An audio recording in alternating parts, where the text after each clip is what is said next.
mer s'évanouit, alors le ciel s'achève. Je cherche sur tes lèvres le chemin de mes nuits, quand il n'en reste plus que quelques rêves perdus. Tous les mots qu'on se dit, ces pensées qui nous lient, sont comme des larmes aux yeux, des instants si précieux qu'on voudrait les garder au fond de nous cachés. Puisque c'est toi que j'aime, toi qui manques à ma vie, si un jour toi aussi tu sentais que tu m'aimes, puisque c'est toi que j'aime, toi qui manques à ma vie, on pourrait tous les deux essayer d'être heureux. J'ai lu dans ton regard un peu de notre histoire, mais la fin tu le sais, personne ne la connaît. Tout au fond de nos cœurs, ton étoile se meurt. Si on y prenait garde, on pourrait par mégarde, sur la plage des aveux, effacer sur le sable les rêves qu'on fait à deux, sous une pluie d'étoiles. Puisque c'est toi que j'aime, toi qui manques à ma vie, si un jour toi aussi tu sentais que tu m'aimes, puisque c'est toi que j'aime, toi qui manques à ma vie, on pourrait tous les deux essayer d'être heureux. Oh, essayer d'être heureux.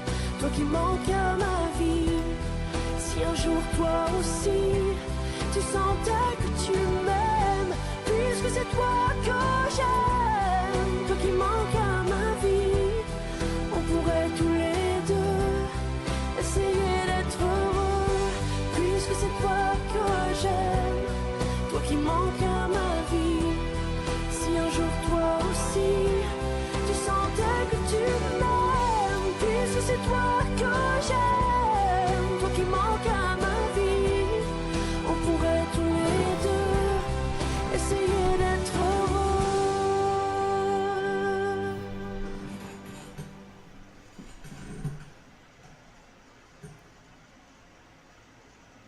Welcome. Good to see everybody. Phil, Sammy, Stellar, that guy's everywhere. Let's see, who did I miss? Weetsy Bat and Amber, classic responses from Amber, and Dolly Green. I went in reverse order there. And anybody else who may be joining later? Good to see you folks. That's an artist from Montreal, Cindy Danielle. And here's what it was about. The name of the song is Je suis un pli de joie, which is under a meteor shower. It's a love song, obviously. But I thought it was so beautiful. If you want to just read a little bit of it, kind of, you can put it in blank verse like poetry. It's just so beautiful. There's some doubts in her relationship with her lover.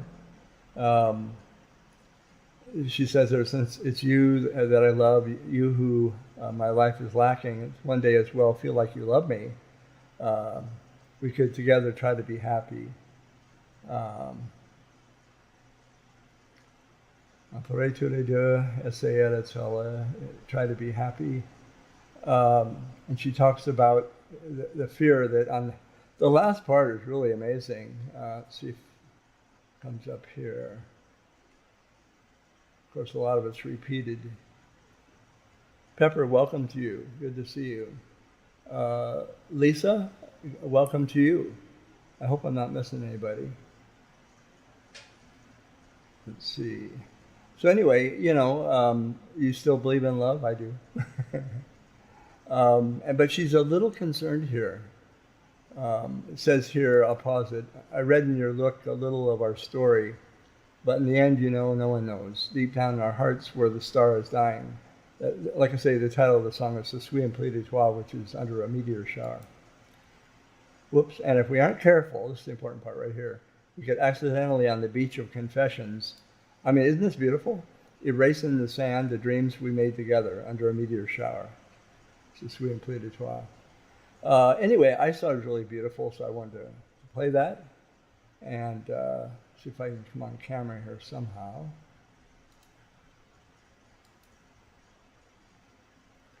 I have to find myself in times of trouble. Mother Mary comes to me, and she speaks wisdom, words of wisdom to me. Dolly Green is with us on panel. Dolly, can you jump in? Dolly? We were having microphone issues.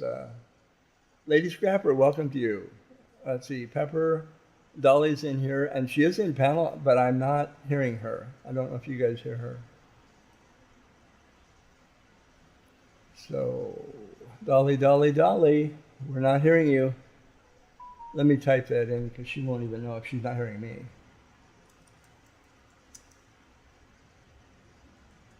I'm just going to say we can't hear your audio. Yeah, Sammy, it really is kind of one of those songs that's just so deep, and takes a very serious look at love and relationships. I think women get this way better than us guys. Women truly get it. And I'm a late bloomer when it comes to understanding love. And I'm still trying to learn about it.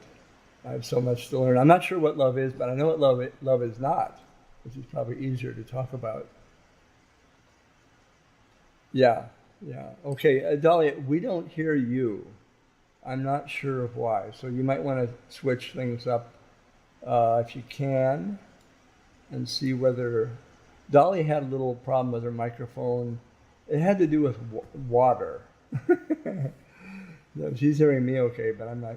So if I can't hear you, they probably don't hear you either.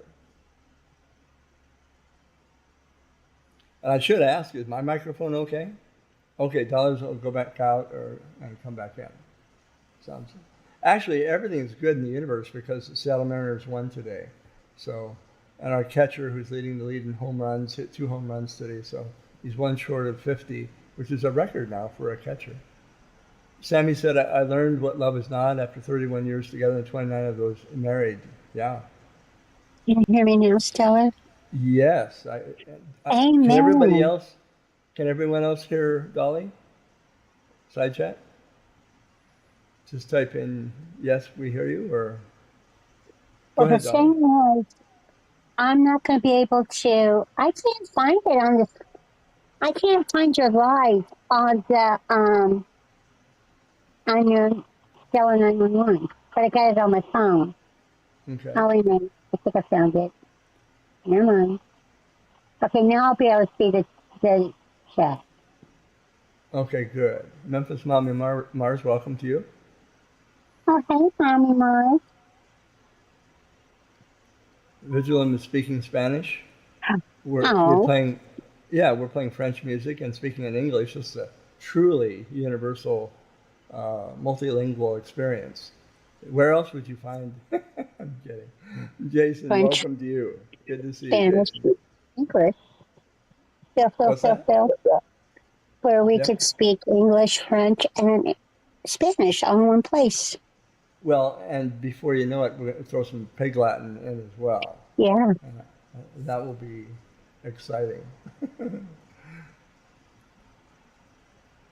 If I miss anybody, my apology. It's good to see all of you. Hey, Sammy. Yeah, we're going to talk about love, and we played a love song. And like I said before, I'm not sure I can tell you what love is, but I might be able to give you some ideas of what love is not. And because it's really hard to pin down love.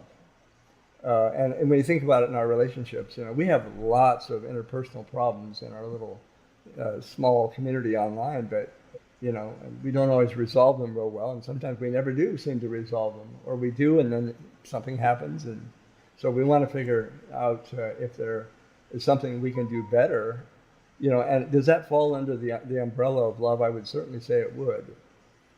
Having a relationship with people, or a loved one, or friends, or associates, or acquaintances, or relatives, or anybody online, social media, all of that, requires that we have a relationship where there's something positive going on. So that's what we wanted to talk about today.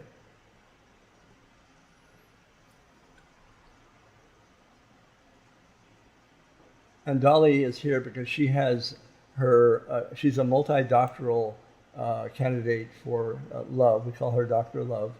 And Oh, Dolly's going, right? Oh, yeah. Yeah. Some say Dolly. I just say Love. Love Doctor. Oh, yeah. Yeah. Dolly Love. Love Dolly. That's right. And occasionally we say Dolly Lama. Dolly Lama. Dolly Lama. Lama. So all of Dilly you. Dolly Dolly. Spin Foil, welcome to you. Lou had to park his RV at an additional 5-degree pitch. I had one of those at one time. I've had a couple of them. I had an Airstream, and I had for a number of years, and then I had a truck camper. I think the Airstream was more fun, but it was also harder to maneuver. You had to have a big truck. Hey, Jason, can I just say one thing? It doesn't matter if you have people blocked, because you probably should if you can't. So there's not issues. And I understand why people block each other, but you really can't block mods. When you go to somebody's channel, you can't block their mods. It's kind of no. So if you could unblock Phil just while you're here, and then when you go someplace else, it doesn't matter. You can block him again, but you can't block him where he's a mod. Just a FYI. And was that said with intense love and sincerity? That was said in intense love, yes. Okay. All right. As long as you do it that way. That's pretty sweet. A lot of what people do is offer advice, and sometimes it's good advice, sometimes it's accepted, and sometimes not. That's perfectly fine. We're all adults here. We do our thing. But we can do things better. We're really struggling in this little part of the world. I think we have been, and relationships have been kind of shaky. So Memphis Mom says Airstreams are so nice. How lucky! Well, I did have one. I don't have it anymore, but yeah, I had 5 acres out in Mason County, which is west of Seattle, and on top of a big hill above the Hood Canal, and you could see a great view of Mount Rainier, and the water was there, and had a lot of fun up there with that. I got some stories I could tell, but yeah, I mean, speak of love, we that's probably more of a like. I really liked my Airstream, but there were times when I was really enjoying it, and I could have said maybe I love it, but we leave that for something of a higher nature. Dolly is, Evelyn, hello. I didn't see you. Sorry about that. I hope I didn't miss anybody. If I didn't, highlight your name in orange. Oh, dear Lord. Sure. Yeah, we'll have to ask, I found Dory to come in and No, one more. Yeah, that was the one. That was the one. So we'll do our best. You know plenty about love. Don't sell yourself short. Well, I'm not going to sell myself long either, because there's a lot I don't understand. In fact, in the last 10 years, I've been on YouTube 11 years. Actually, I've been in Boit 11 years, but I got my first YouTube channel in April of 2007, sorry. April of 2007. I don't have that channel anymore, but at one time, and I made videos for churches I was working in, just adult education sort of thing. But no, I'm learning all the time. I really am. And I'm learning a lot about women. A lot about women. I wonder Yeah. why. Well, there's a lot to learn for sure. Well, So, I'll send you book two in a week. yes, book It two. should be That's right. ready for you. Yeah, It's a two out of hundred. 5,000. It's 100 volume. Oh, 5,000 volume. Yeah, I'm Yes. not surprised. Well, I'm Memphis still Mommy writing the Mars. last. I bet.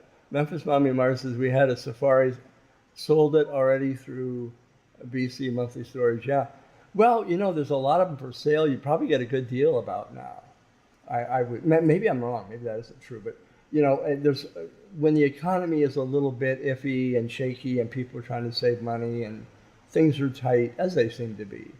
Then a lot of people are unloading things that maybe they don't see they need to have anymore. So there might be some good deals on Airstreams and other recreational vehicles.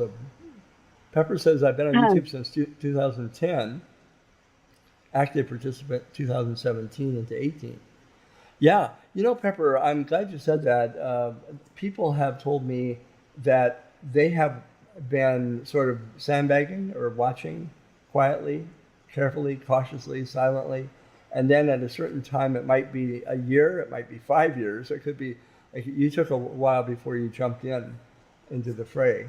And that's a smart thing. I've told people don't tell anybody your last name ever, your eye color, your hair color, how tall you are, or anything for at least a year, because of things that do go on here we're all aware of. Memphis Memphis Mommy, Mommy Mars. I knew my husband since I was 13. wow, that's amazing. I know. I know. There's a lot of people who, back in the day, especially in farming areas, like I grew up in Nebraska. Hmm. I was born in the middle of the country, in the middle of the century. I won't tell you which century, but those We old can values guess. where, well, people didn't travel as much, and where am I going to go on my tractor, right? I mean, I'm going to go to Omaha maybe, but yeah, and so you didn't meet as many people. Today, the world has shrunk because transportation and travel is so easy at times. I'm not talking about how easy it is at an airport. That can be a problem. But people get around now all around the world, and so they meet people. Yeah. But back in those days, we kind of just knew the people around us. So you might marry somebody, you grew up with in That grade is school. true. That is true. A Well, lot of us yeah, married um, within people from our town. Well, and then a lot of people married people that they went to college with. right. Well, and then there's coworkers. I had a couple coworkers that got married. Hmm. So you meet people all kinds of places. On Yes, you do. YouTube, it's not easy to meet somebody and to actually know who they are. That's that's like the gamble of a lifetime It's kind of to rare. actually make it. It's very rare, and I would not. I know this goes down terrible, Stellar, so just don't listen. But I would not recommend it to other people because you just don't know who that person is unless you get to know them. Well, Unless you know people who know them. yeah. There's bad people out there, and so you got to be really very careful. But you have to be careful no matter where you are, YouTube Right. or the mean streets of my tiny little town here. Yeah. You still have to be Well, careful. you do. That's true. I've met two people in my 11 years in the community of Boyd or true crime, drama, whatever. Two people. One Canadian and one, I think they were from the United States. They were from, where were they from? Indiana. Is that part of the United States? I'm kidding. Yes, Yeah, they I did believe come it into the. is. Yeah, I believe Indiana is part of the United States. Yeah. So I met two people. I won't say who they are, but and it was pleasant. I had a good experience.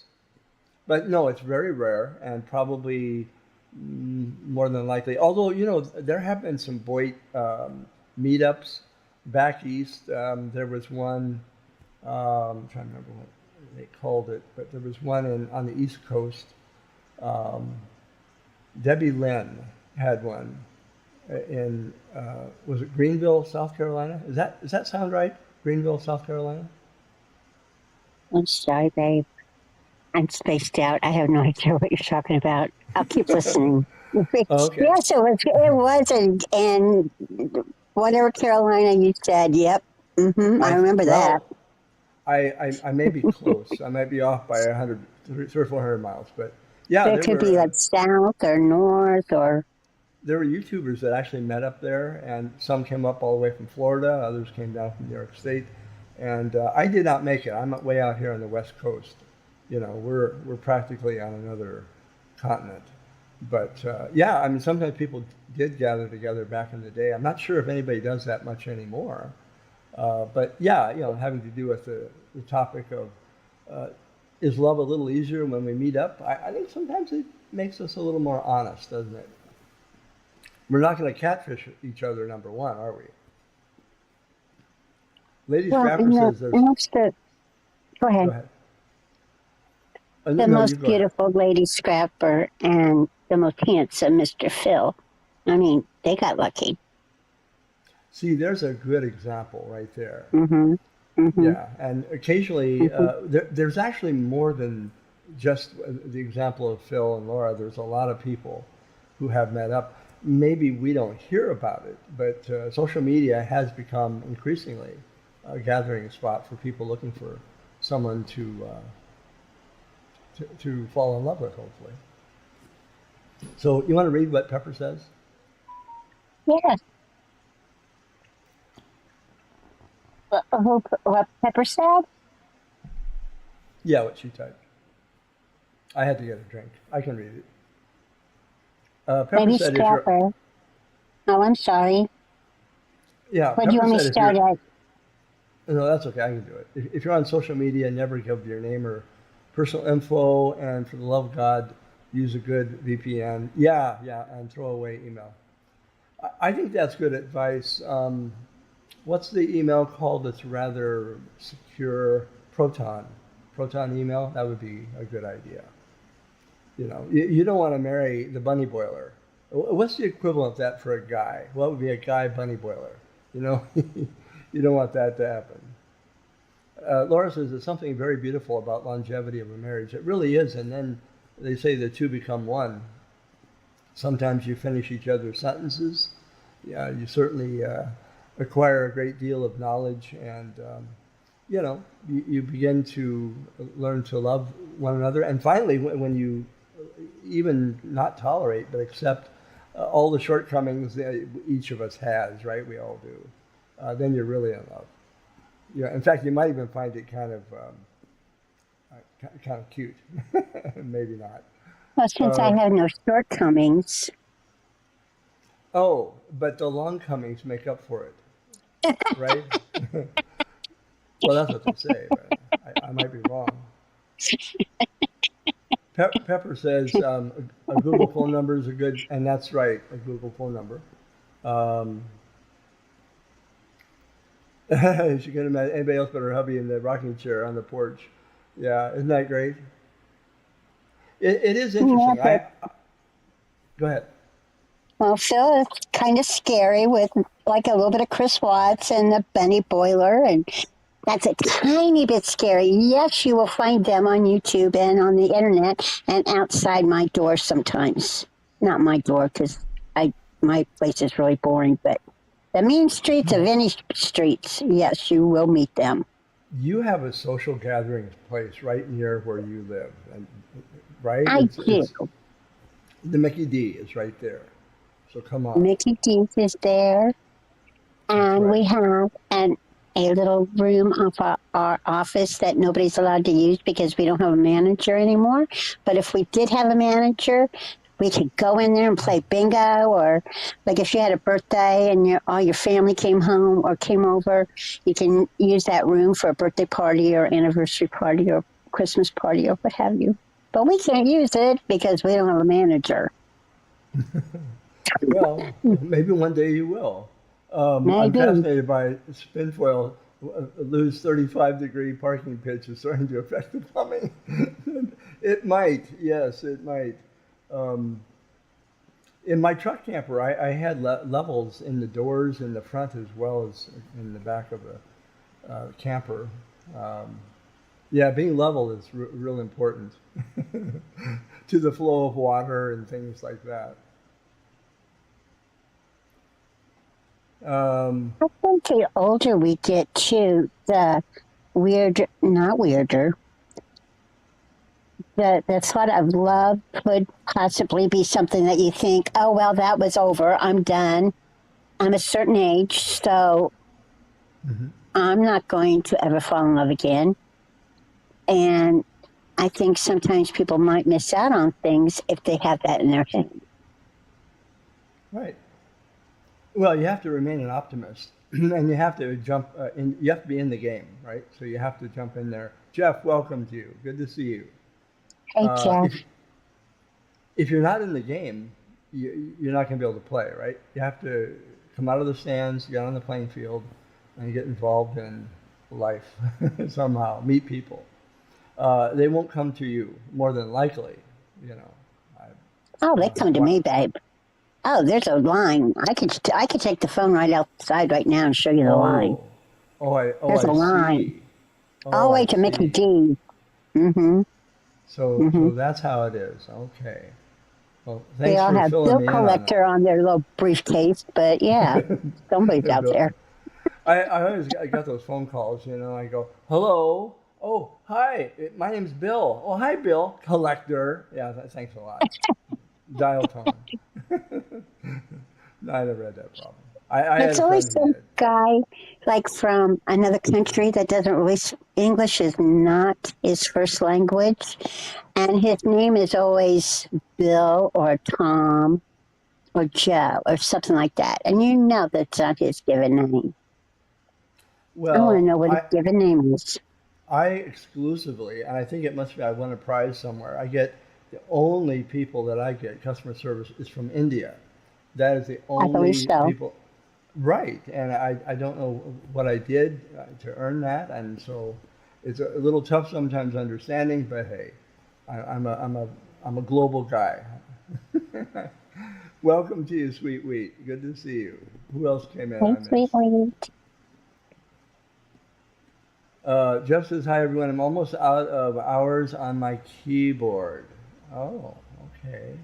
The keyboard has you on the clock, as they say.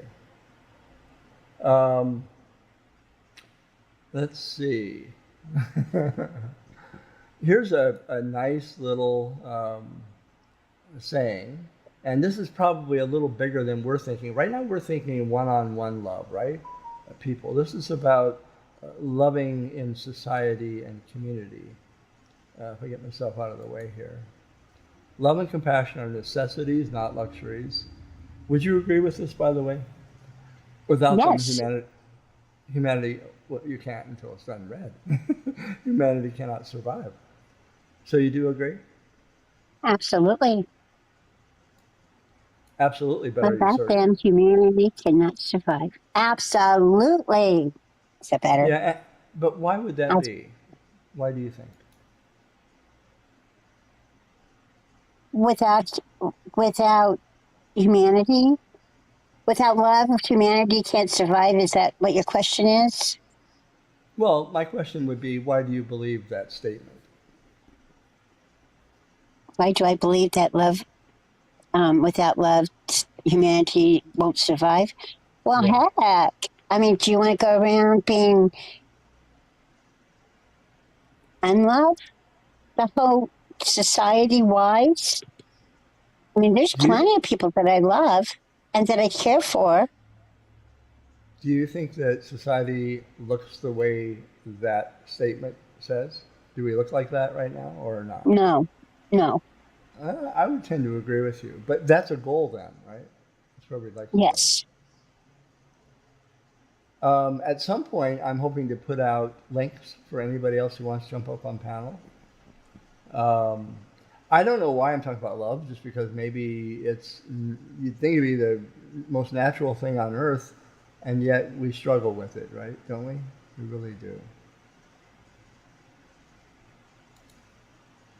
Oh, Pepper, first day. Now, is this the guy who's going into first grade? Oh Who? boy. I Who? think Pepper, if I remember right, I Oh, think Pepper has a little guy that's going to start first grade. oh, first day of school. Yeah. Everybody's Uh-huh. How dealing with, exciting. especially if you've never been to school before. You're that age. I know. My caretaker starts school tomorrow. And Sweet Wheat says, go ahead. I told her to take a picture, first day of school thing. Okay, go ahead. Yeah, people need to do that because that's a memory. And I mean, that's one thing that I wish I had done. Of course, cameras hadn't been invented. We had to No, scratch on the, no. we had to scratch on the side of walls of caves to keep the memory. But Sweet Wheat says, I'm okay. I got some good news at work. We get to work from your home. Oh, that's good. So that's a good thing. Oh, that's Yeah, good. yeah. It's a challenge too to stay on track because you're not in your normal work environment. There's a lot of distractions, and people have been able to adjust, I think, through COVID especially. Evelyn says You know, concepts like empathy and compassion are seen as woke now. That's a very insightful statement. Thank you for saying it. I think that we really need to be aware that um, the first person that woke me up when I was 20 years old thinking about suicide, 19, 20 years old, was who I consider to be the one who rescued me, and that would be Jesus. And that I had what I call a faith core experience that changed the direction of my life forever. Gave me hope. I felt embraced by, I felt arms of love were wrapped around me. And that all had to do with an experience I had with sacred scripture, with actually the Gospel of Matthew, which I read through, by the way, in one evening.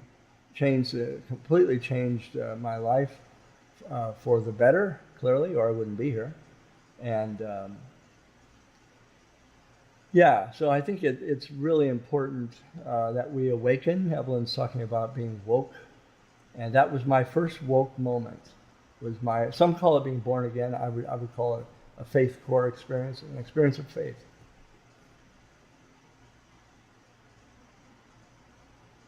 Dolly. yes. I was listening and reading. I'm sorry, babe. I'm sorry. No, I'm that's not a okay. very good little sidekick, am I? No, you're wonderful. You're wonderful. Don't. You have to say that. Well, you want to Us, hear what I did today? Well, just all a few right, hours ago. but before you do, I want you to tell Yes. us. But I want to read what Jeff had to say. Okay. Jeff said, "I feel suffering, but the others I'm not consistent with." If I understand the way that's worded, I think Jeff might be saying, correct me if I'm wrong, um, suffering is something that we can all empathize and feel. In fact, that image that's up on the screen gives degrees of, I guess, being present to the emotions of others, the feelings of others, the angst of others, the whole life experience of others. And it goes from one level to another, ultimately going to compassion. So I think he's saying that he feels that suffering, but the others I'm not consistent with.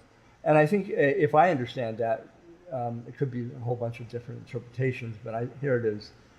It's difficult sometimes to feel deeply in tune with or in solidarity with someone who really we are struggling with their behaviors, their decisions, their choices, so many different things. If that's what you're saying, Jeff, I think that's natural. And there's a separation, I guess, we would try to find between the person and the events in their life, which we're all making decisions, right? Good and bad. And it's hard to find empathy when people continue to make the same bad decisions. Let me know if that's anywhere close. Sorry, go ahead. What you were going to say, Dolly. Well, it's so insignificant after all that. It's really not a big. It's just something that came to my mind. It's dumb, but I'll tell you because I already started it, right? But I couldn't soak my feet because I got to go to the podiatrist tomorrow. And so I had the foot soaker thing out. I spilled Right. it Oh all over no. the kitchen floor. At least it was on the kitchen floor, and it wasn't. Well, we don't have carpet anyway, but yes, the water was everywhere. I was basically slipping and sliding, and that's not good for me. I don't slip and slide well. I do it, organically. I do it without any help from anybody, and a wet floor just makes it so much better. But I think I got it all cleaned up now. I almost called my daughter, actually. Hey, Carla Ray. Yeah, Carla, welcome. Let me just comment. Let me say this about that, as Richard Nixon used to say. You might consider what you said, let me jump off my camera here, insignificant. I Oh, I can't find see you. that, There. Now I can see you.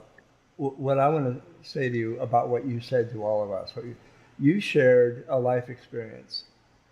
You may think, well, we were talking about compassion and empathy and all of that. That is the point. It's about our everyday experiences in life, and things that, like what happened to you, can be very frustrating. And sometimes we need a human voice, a human ear to bend. We need something, some contact to get through that. So, in a way, what you told us in your story of what happened, Dolly, was Exhibit A. That's beautiful. Thank you for sharing that. It doesn't have to You're be, so welcome. well, yeah, I mean, you don't have to, there's no level of importance here. Somebody can say, well, I rescued a kitten from underneath the house, or I found a child wandering in the street and it could have been hit by a car. It's not a matter of degree. Everything we go through as humans is important. And I'm not saying that we don't discriminate, and we do sometimes have to make decisions what we're going to attend to, right? Is it going to be the kitten, or is it going to be pulling into McDonald's? I hope it'll be the kitten. Life is kind of important, even if it's for a little animal, right? That's important. But You're no fun. it's all important, and that's my point. And I'm glad you shared your story. Thank you. Well, you're very welcome. I'm a giver. Yes, you are, and you're a taker. Taketh, giveth and taketh. In fact, I was I do like suggesting to take. you could start a new YouTube channel called Giveth and Taketh. Oh, yeah. That might scare the bejesus out of a lot of us. I'm telling you. People get scratching their heads saying, "Is this the big guy who is on this channel? Giveth and taketh." Um, Well, I'll be on the team of the takers. well, it's Don't you harder think to that'd be take. fun at once? I mean, just for a little bit. Not to be the responsible one, not the one who's going to Hmm. pay the bills, not the one who's going to do Right, the dishes and get the laundry ready for school the next day. right. Be the taker for one day. Have someone cook you dinner. When you allow someone to help and give, and you're the receiver, you're actually giving them a gift, because it's a beautiful thing to say, you allowed me to do something good in the world, make the world a little bit better. How often either we go through life uplifting people, or we simply uplift ourselves, and there's got to be a little balance in there somewhere, right? I think that's oftentimes forgotten. We see people on the stage of high politics, where it seems that everything is about them and about. I'm talking about both sides of the aisle. I'm just simply not going into politics, but we do notice it, and we see it in the entertainment industry. We see it everywhere. We see it online in social media. But I think that this difference, the important difference, is that we want to, in a sense, do the right thing, do something that is going to be helpful. When we do help someone else, and we might say, well, that's a sacrifice. Yeah, it usually can be, but we're helping ourselves as well. We're becoming a better lover. As a human being, becoming a better lover is a goal, I would say. among the monastic communities and the people who try to spend their life in contemplation, whether it's a Buddhist monk or whoever, uh, trying to become a person who is capable of loving other people is their ultimate goal. It's not complicated at all. And it usually begins by caring for the earth and caring for those around them. Really, the world it can be very small when you think of it. Just the people you meet from day to day. Make that your priority. The person you're talking to, like right now, Dolly, should be the most important person in my life right now. Yes, I hear you.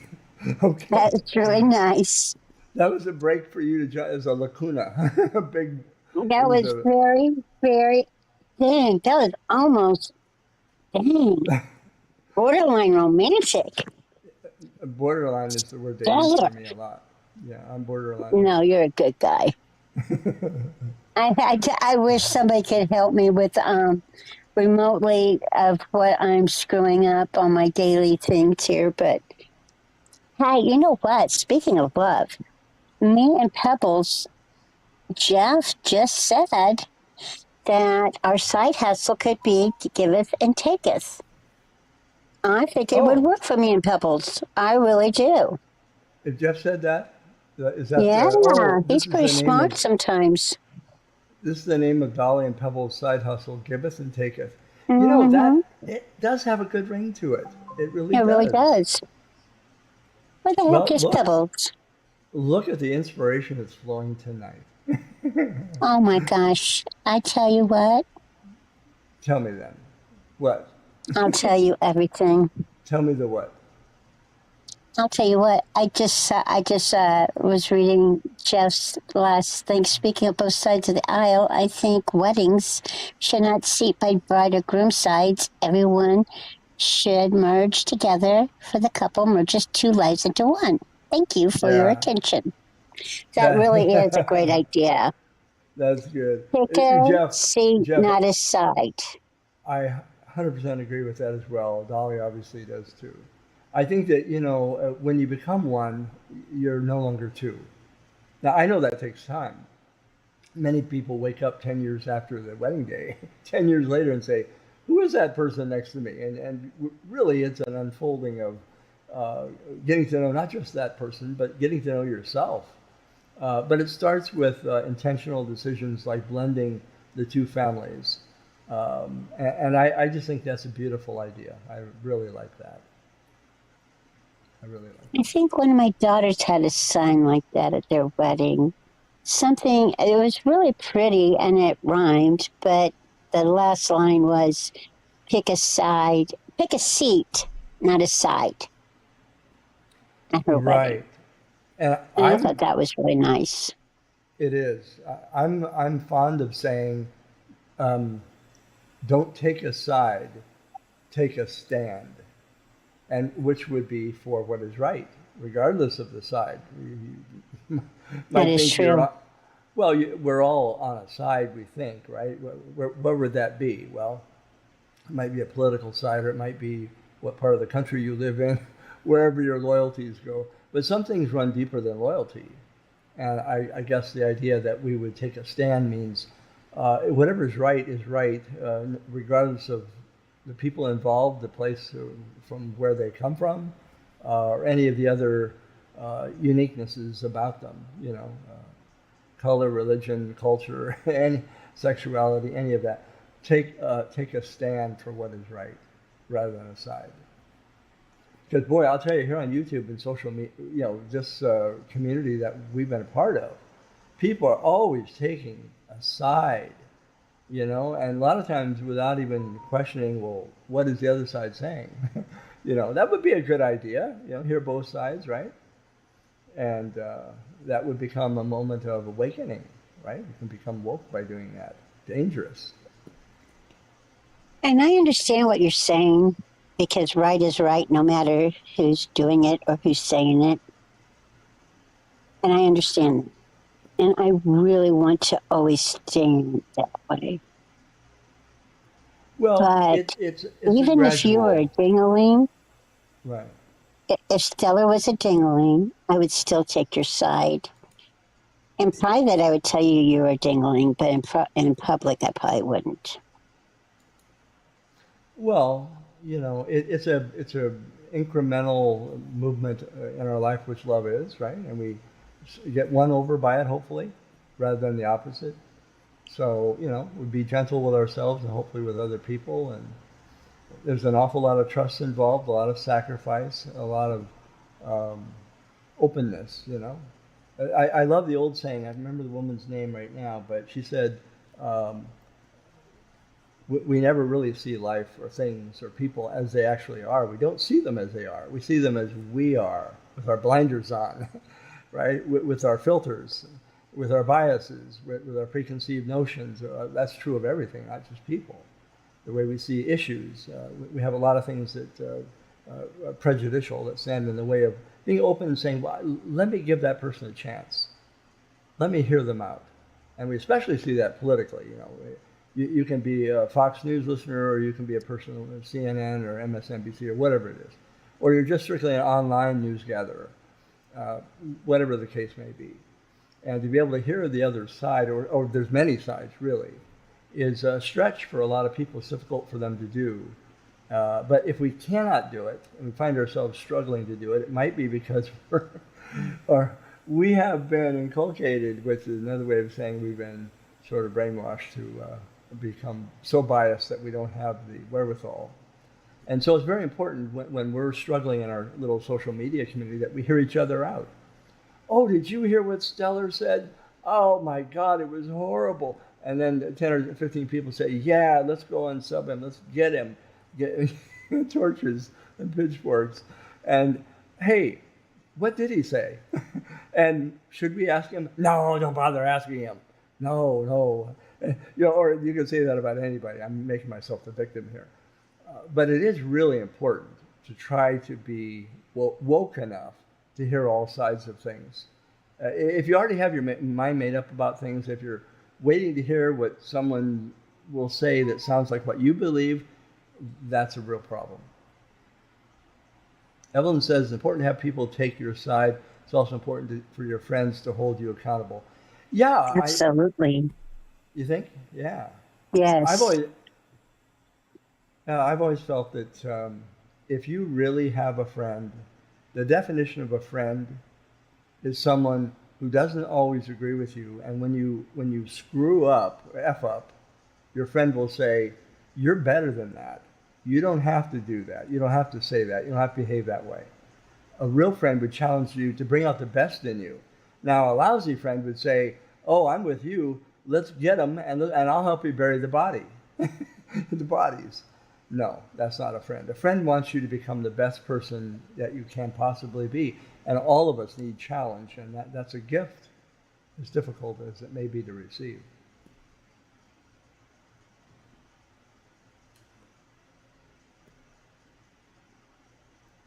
Shinji, welcome to you. Yeah, Curtis, he was the head of the. Wasn't he the founder of the New York subway? What were they called? I'm trying to remember the name. Uh, some of you who might know, help me out here. But they're pretty well known. They tried to protect citizens on the New York All subway those system. angel guys, Yeah, they Angel rode the something. subways.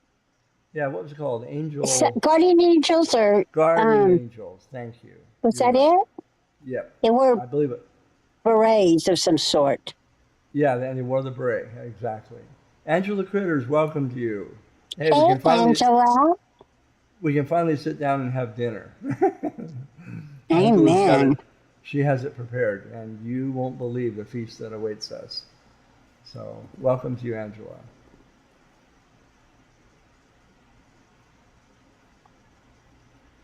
Actually, I think Angela is the main reason why you and I eat at all. Well, she's certainly been practical for me. I mean, Mm-hmm. I was one of those little boys that didn't have a mommy.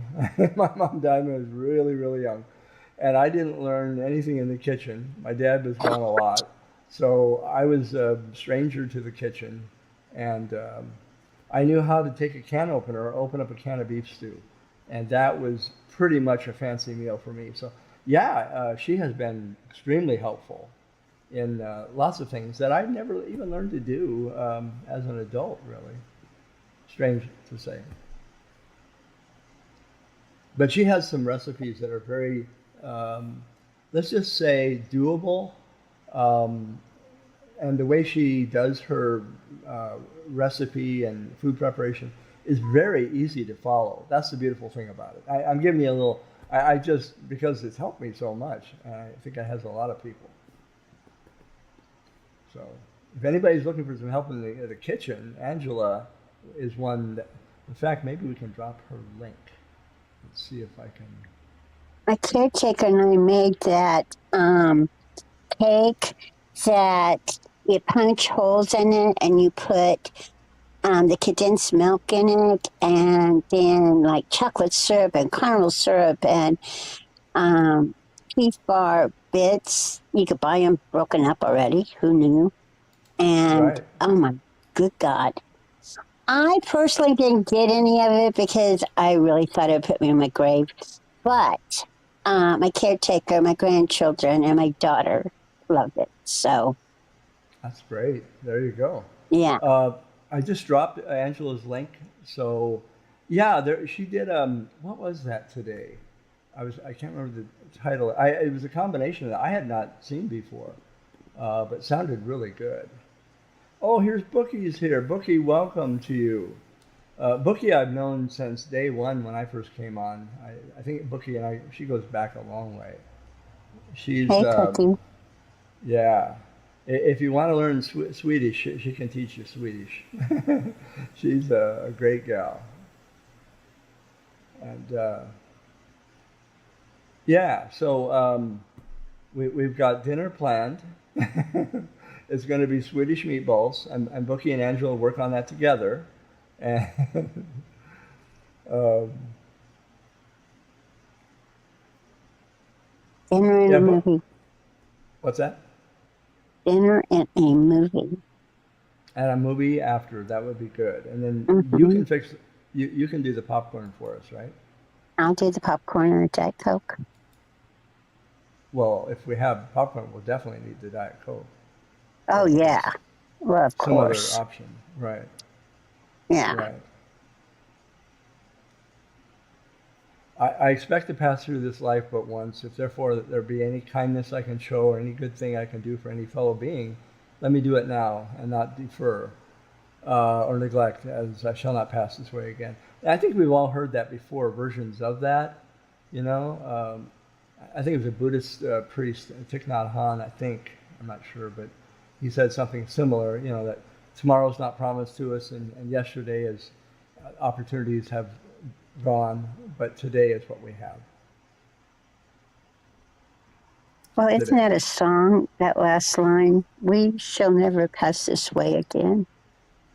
It might We be. may never pass this way again. I'm trying to think of what. Yeah, it does sound familiar. Now that you mention it. Yeah, I'm not sure. So yeah, we just thought we'd talk a little bit about love. Compassion, the one's up there now, is actually two words. In Latin, com means with, and passion means to suffer, right? The passion of Christ, suffering. Suffer with someone, um, you know, feeling a deep sorrow for another who's stricken by, it could be any number of things. And not only to feel deeply about what's happened, but also to involve yourself. If there's passion happening, you want to be with it, meaning you're involved to try to alleviate it or minimize or do what you can, whether it's your own passion or someone else's. And you know that's I remember back it was in the '80s with Solidarity movement in Poland. You know, solidarity and compassion are very similar because you can't feel passion that's going to go any direction until you involve yourself in some way to take that passion and walk the talk of it. You know, we involve ourselves.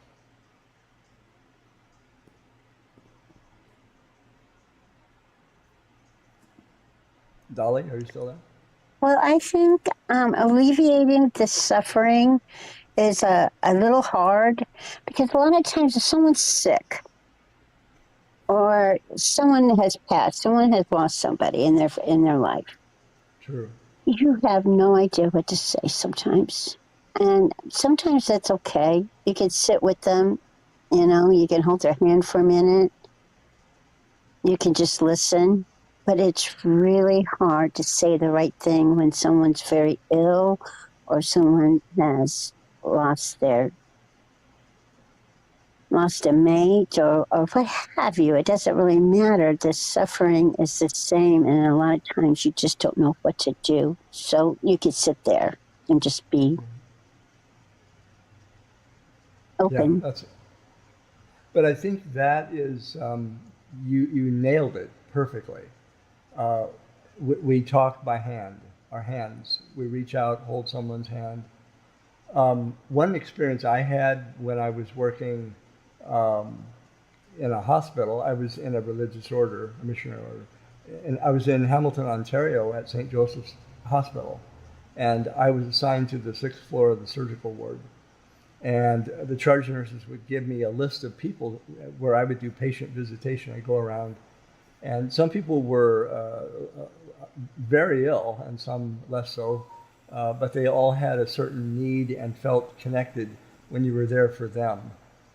To hear them, their concerns as a patient, um, which is a little different than the job of the doctor and nurse because they're looking at your physiology, the condition of your health. Uh, the other is, I guess you could say, looking at your spiritual reality and your human connecting to that. So compassion, I think, tries to reach out, and sometimes words don't. You just sit there. I remember one lady said to me, "Joe, you've been such a help to me," and I said, "I haven't done anything." She said, "Yeah, but you listened." Yeah, I listened. I thought, "Oh my God, that was the first time I learned that lesson. I don't have to have an answer. I simply have to be there." And that's true for every one of us. I think that's not the best sometimes you could do. I think so. Sometimes the words are never going to suffice. Like when death happens, we simply need to be there. Um, Jeff said, "I'll tell you the presence of people. I remember at the funerals where I have received visitors. I do not always remember the words said to me, so people being there left more important." Yeah, I yeah, agree. I agree. yeah. It's a ministry of presence, and we all can do that for each other, just simply to listen. In fact, a lot of times, and I've spent my whole life trying to figure this out, you don't have to solve anything. I'm kind of a natural fixer. I try to fix things, but sometimes there isn't anything you can do. And in a case like that, you simply hold on and you're there with someone. And that's what they're looking for. That's a comfort. That's maybe the most we can do.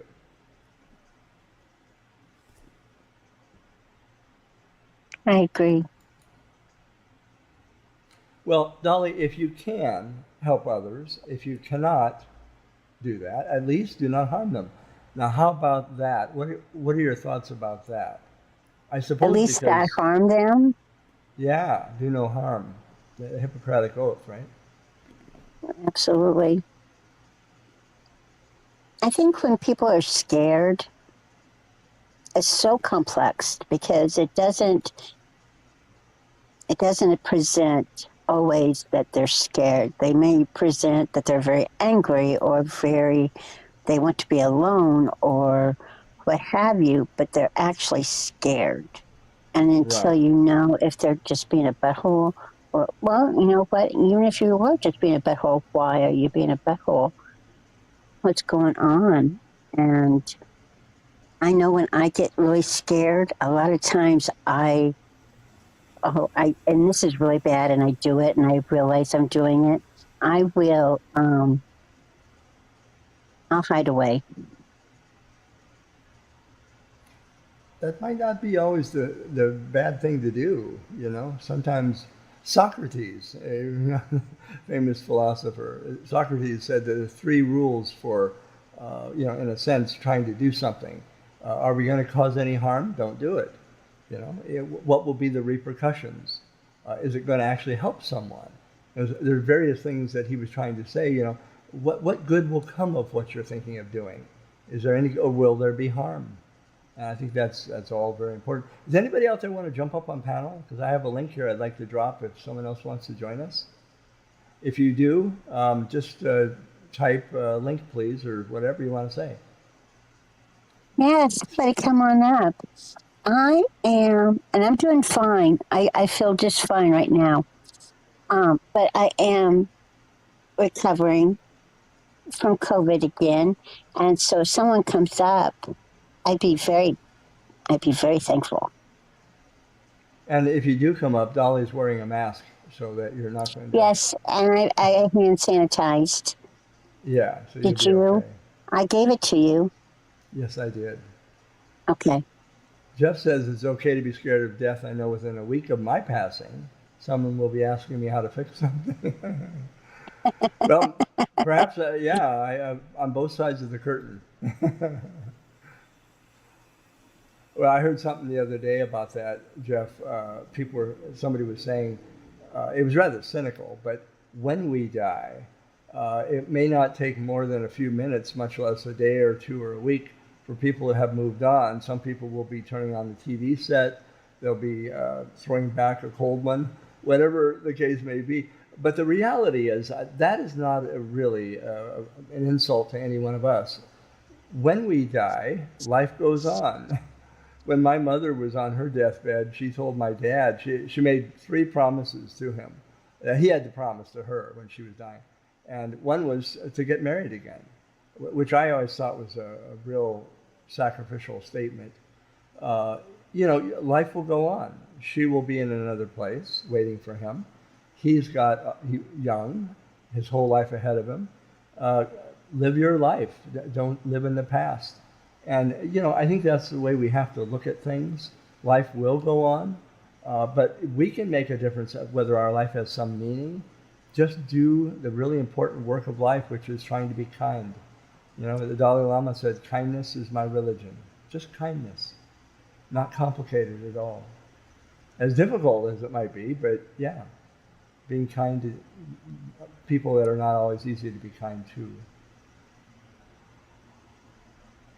Evelyn says, hard for my mother when my brother died. She wasn't bitter about it, but surprised that life happens even as my brother was being remembered. Yeah.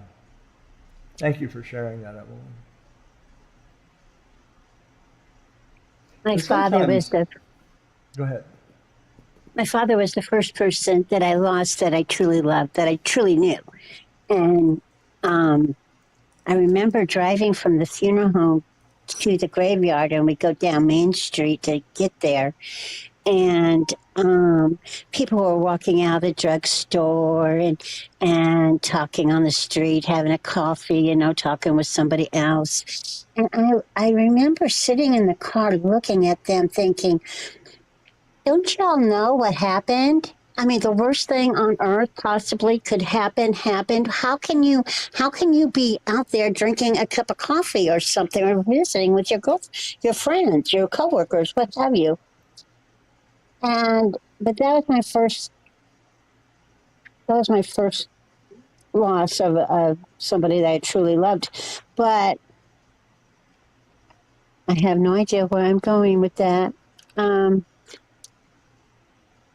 Life goes on. That's where I was going. Life does go on. And yes, he was a major player in my life, but not in the world's life. And I could still honor him, even if it's one person. Right. Yeah, welcome, Black Eagle. Glad to have you here. Well, I mean, this is not insignificant dribble. This is a pretty heavy topic we're talking about. And I think it's important at times to maybe have a serious... I've always thought, if I can be an alternative channel, it'd be nice to do that. From time to time, do something silly and fun and whatever that looks like. And then something like this where we cover a topic, it was about love. Does love, what was the title of it? Does love, anyone believe in love anymore? But, Hey, Black Eagle. I'm sorry, yeah, babe. no, you're fine. I think it's important now and then to tackle some of the more difficult questions. Most of the time, I think human beings, including not just children, but adults, we want entertainment. It's a easier way to go about life. Or we want distractions from the real serious problems that are in front of us we don't want to have to look at. But, it's nice now and then to take a journey to places sometimes we'd rather not have to go.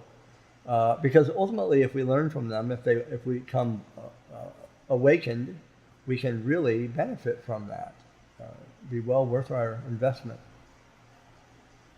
You think, oh, gee, love, come on. Who doesn't know what love is? Well, I don't. I'm not going to say I'm an expert on love because I most certainly am not. As I said earlier, I know more about what love is not than I do what love is.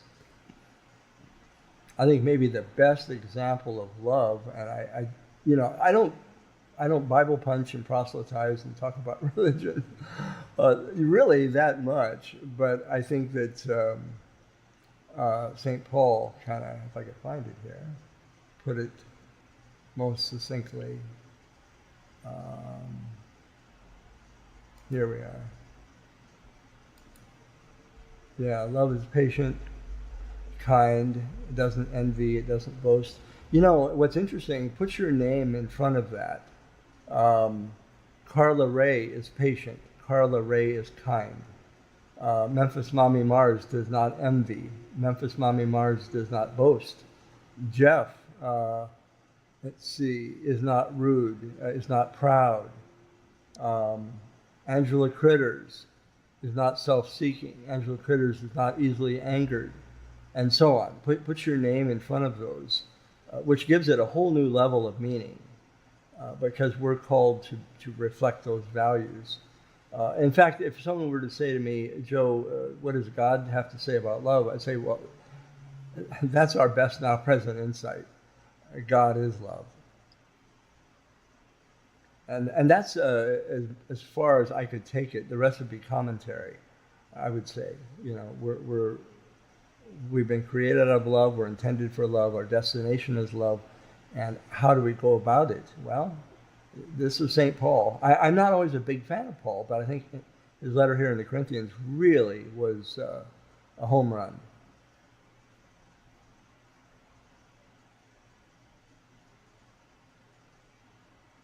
You really are selling yourself so short.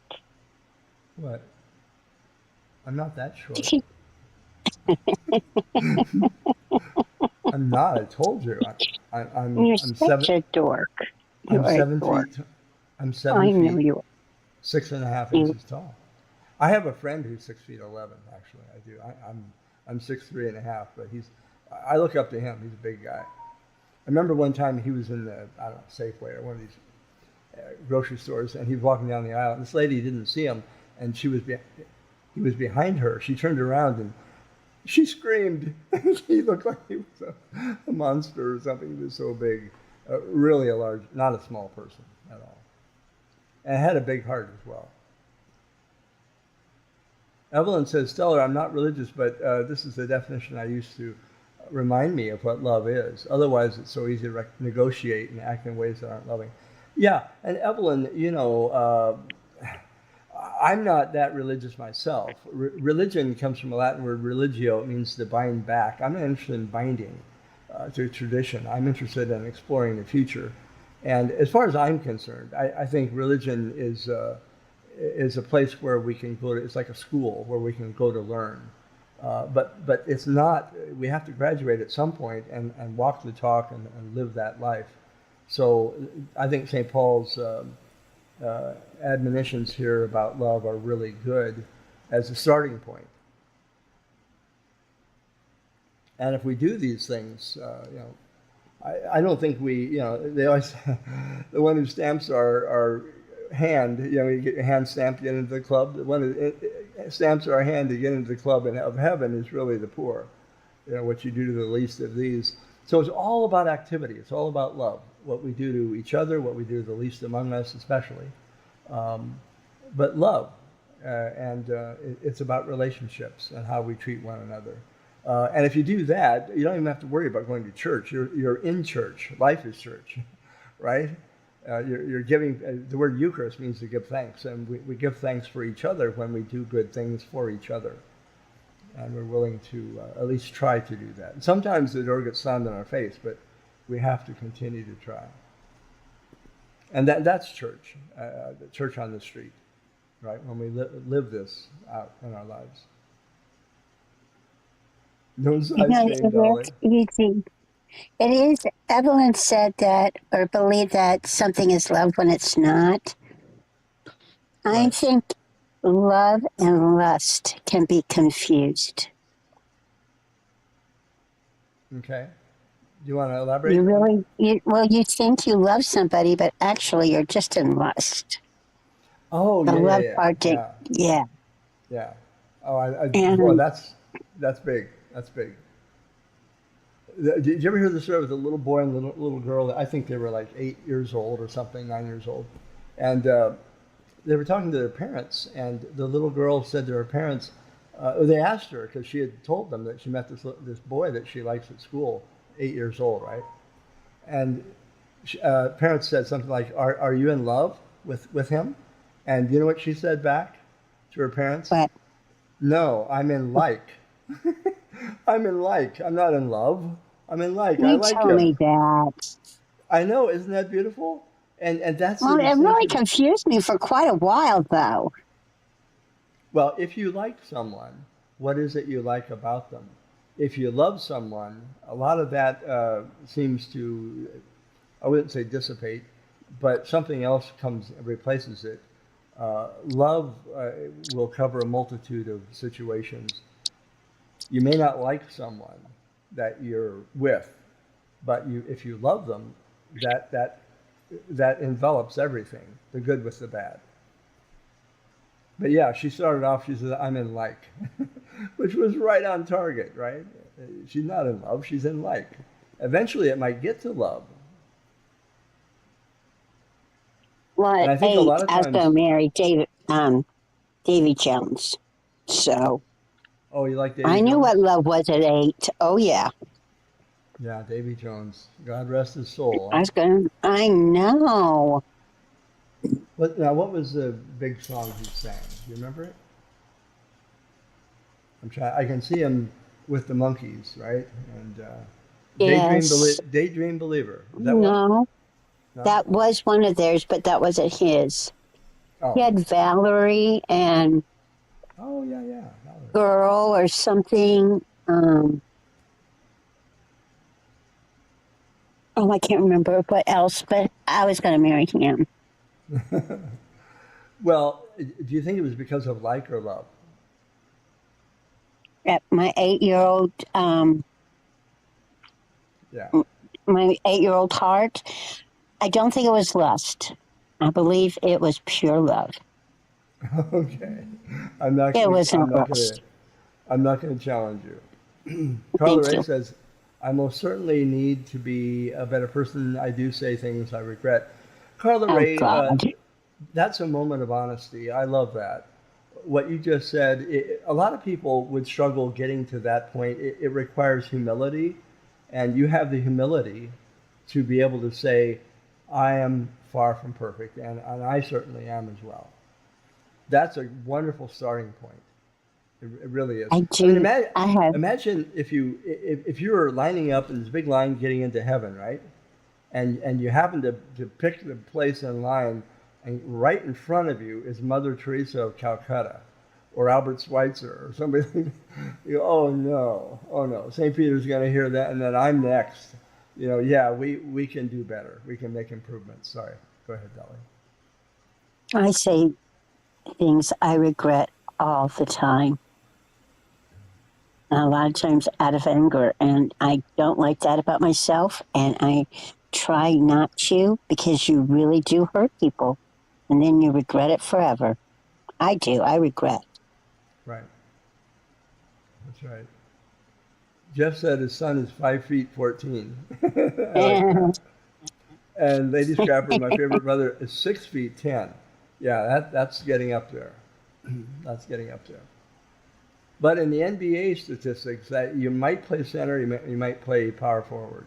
You got to be one of those 7'4" people to get right in the middle. But yeah, no, that's tall. That's for sure.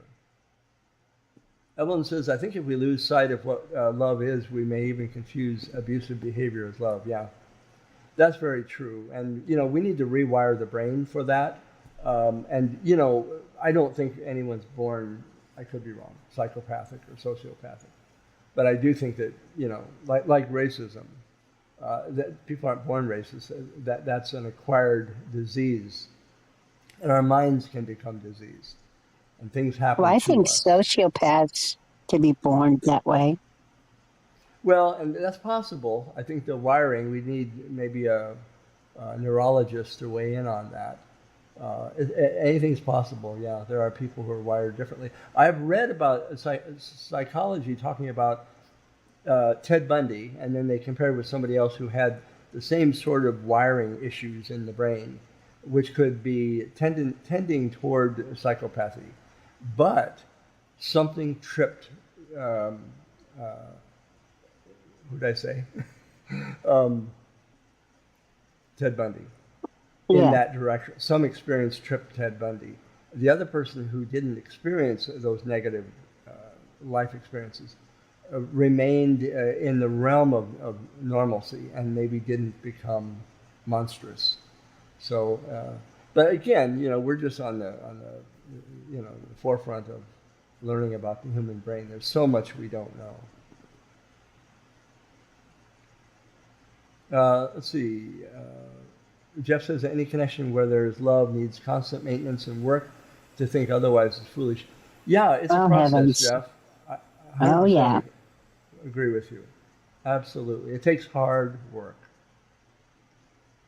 1 hour left on your It really keyboard. does. Angela says, Evelyn, I agree. You see people in abusive situations that swear that they're deeply in love.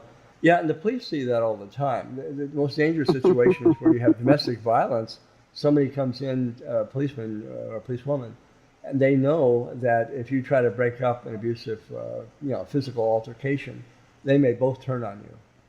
That, there is, in spite of the violence, there is a loyalty. And that's messed up.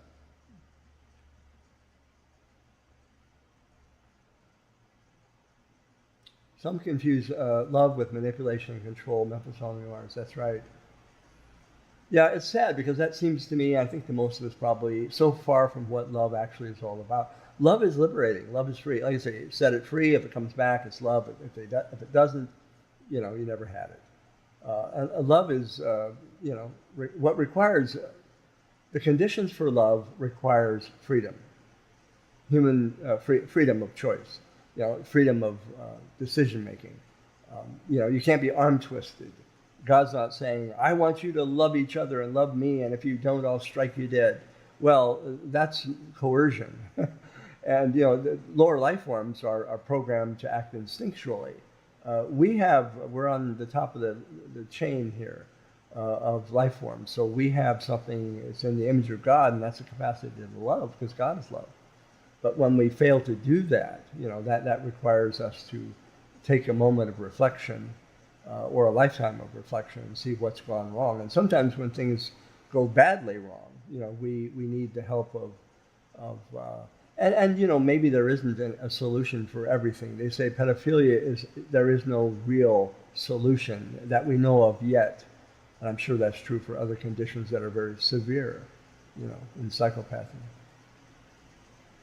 Evelyn says there are humans that are born sociopaths. Thank you, Evelyn. Most don't turn into serial killers. Yeah, that's pretty much what I was thinking too. Some because precedence and I'm not sure what that word is. Yeah, you're reading it right. They become, yeah. Oh, yeah, I got you. And CEOs. Thank you. Yeah, I didn't read that next line. Okay. felons and cons. Yeah. You know, it's interesting. I'm going to share this. I told Dolly I may not, or no, she was saying, "Oh, are you sure you want to go there?" But I thought about it, and this is the point I'm going to bring it in here. What does Trump think about heaven? Did you know he just talked about heaven? And I'm going to share Babe. with you. No, no, no. I will not be denied. All Trump's right. no. Listen, All right, babe. Trump's most recent comments, August of 2025. Okay, and he was on Fox and Friends, and he said he wants to try to get to heaven, if possible. I like that last part, if possible. He said, "I'm hearing I'm not doing well." So I guess that's his statement about what others are saying about him. I'm not doing well. I'm really at the bottom of the totem pole. But if I can get to heaven, this will be one of the reasons. And he goes on and he talks about the situation in Ukraine for stopping the war. Well, that's not a done deal.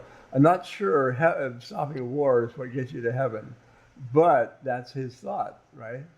Well, it's a And then, start, but yeah, I don't know how it's he a start. stopped it. Well, it's looking at accomplishments, international accomplishment achievements. It's not looking at day to day.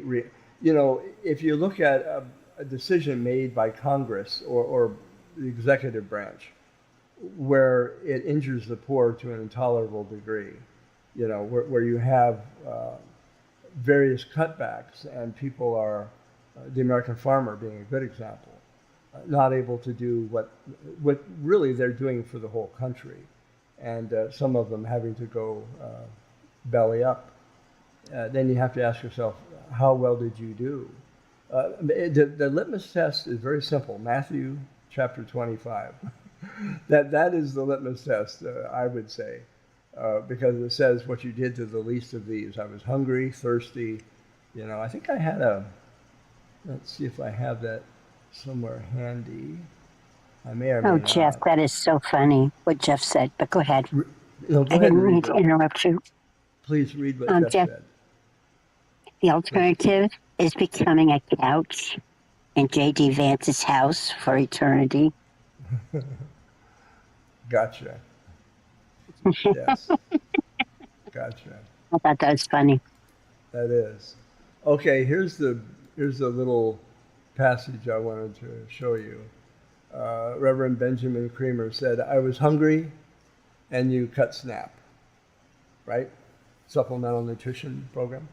"I was thirsty and you cut the funding to ensure we have clean water." There's places in Ohio that don't, and other places as well. "I was sick and you cut Medicaid." That hits home. And palliative care. And palliative care. Yep. "I was a stranger and you deported me. I was in prison and you left me there to rot." And he goes on to say, "Whatever you did to the least of these, you're doing to me." Now, that's the part people forget to read, and that's the one that hits home the most.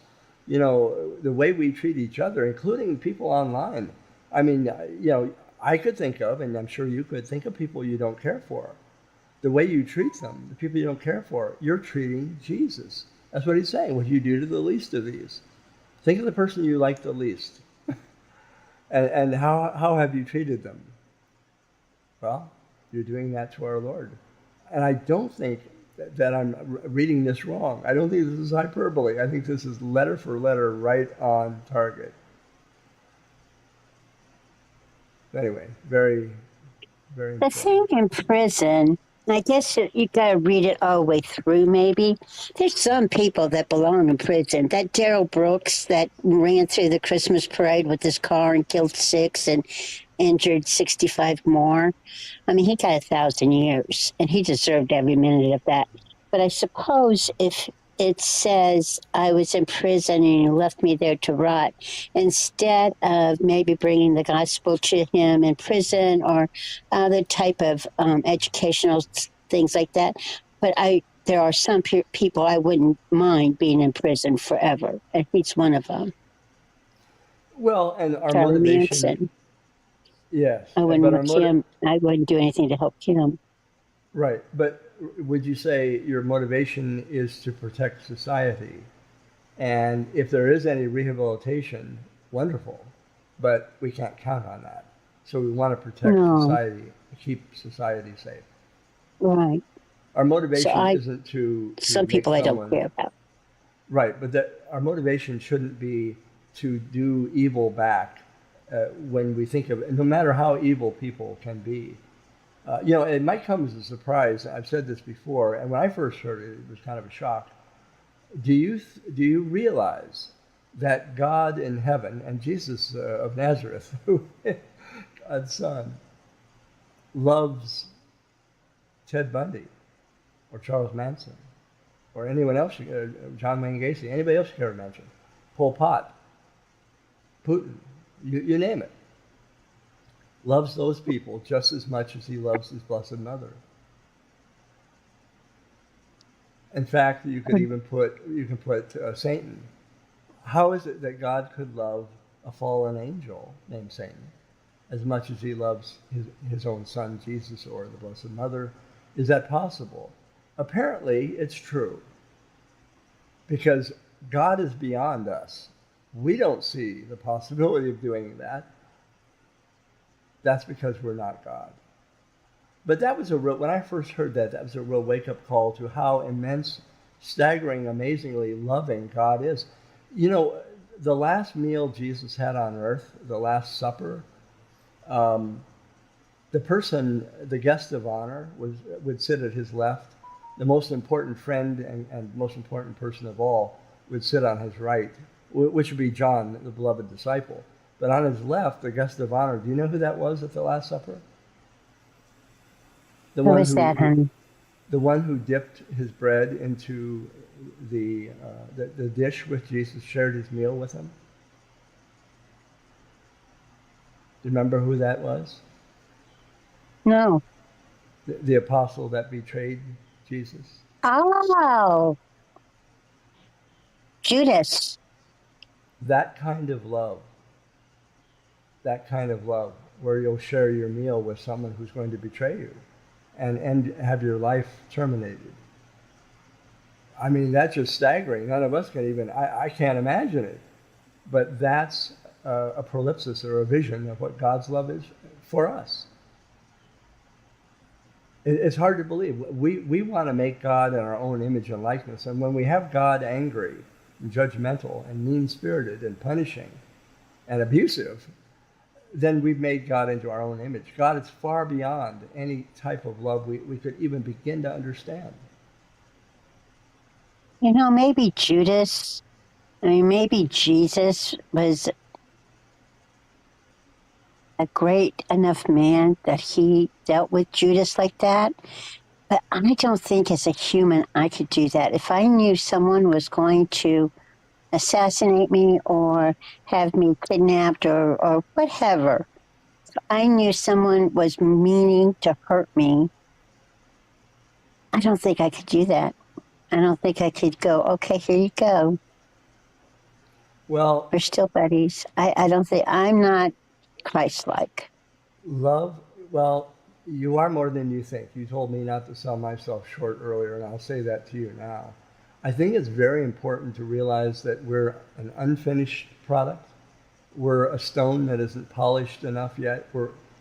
God is patient with us. God is kind. And God is long-suffering and enduring. God's taking his time with us. We're getting there. We're working on it. We're a work in progress. It's okay.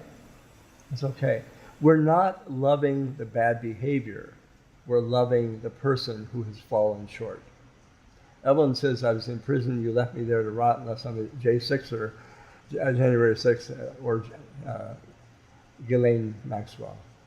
Yeah, we see the double standard is just staring us in the face in our present moment.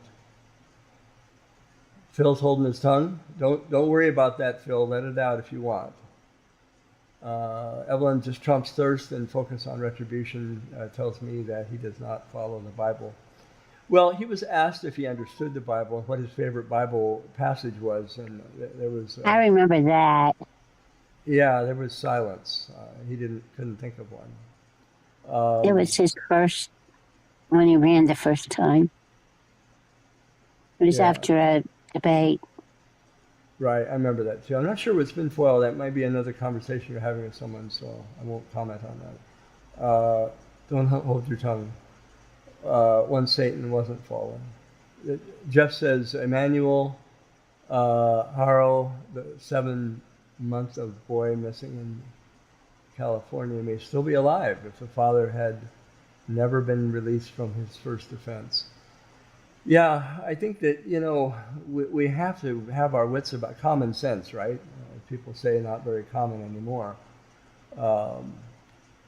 Once we've made a decision to set someone out among the public, we have to be able to ensure that there's not going to be any negative repercussions or fallout from that. That's sad. It's sad to see that. Can I say something Yes, real please. quick? Pebbles, Pebbles, Pebbles. Where is my girl? Stella, go get her. Come here. Where is Pebbles? I I'm don't kind of know. picking up. There's a little issue with spin foil and Phil. I'm going to ask you to do the right thing. We're talking about love. It's sacrificial. I want you to stop. So whatever's being said, spin foil. You're talking about Sue making a phone call. All of that. I'm going to ask one time that you stop, please. Let's see.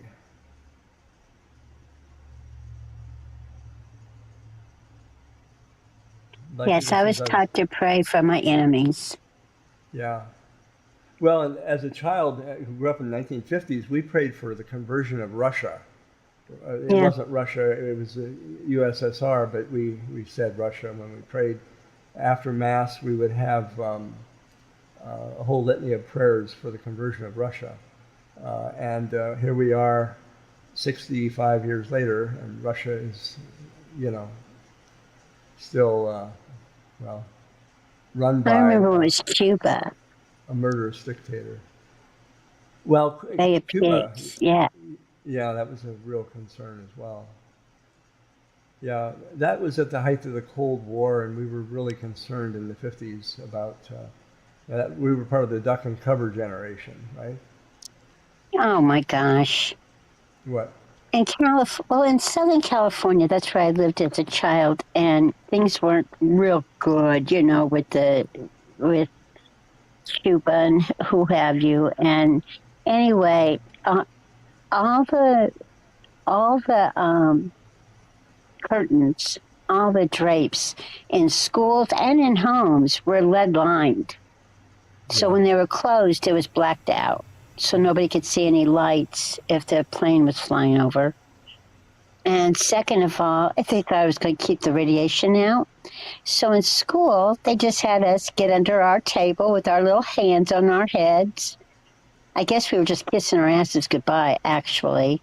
But we would get under our desk because that would save us from an atomic bomb. Yeah.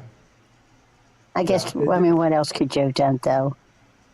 Well, we weren't prepared for it. I don't think that we realized, even at that point, the repercussions of Hiroshima and Nagasaki. We knew it was horrible. It would be years later from the deaths that continued from radiation poisoning. And of course those bombs were just they're a firecracker compared to the thermonuclear devices we have. Oh, today. boy. But as I say, what do they call that? Mutually assured destruction. We finally created a weapon we cannot use without committing global suicide. We had an archbishop in Seattle, Raymond Hunhausen, who was a real peace activist, and he would protest. And I will admit, I went there too, to the naval base at Bangor, Washington, where they had the Trident submarines, Ohio class, and they ended up. They would get the engines for the subs from the Pantex plant in Texas, and we would try to block the train.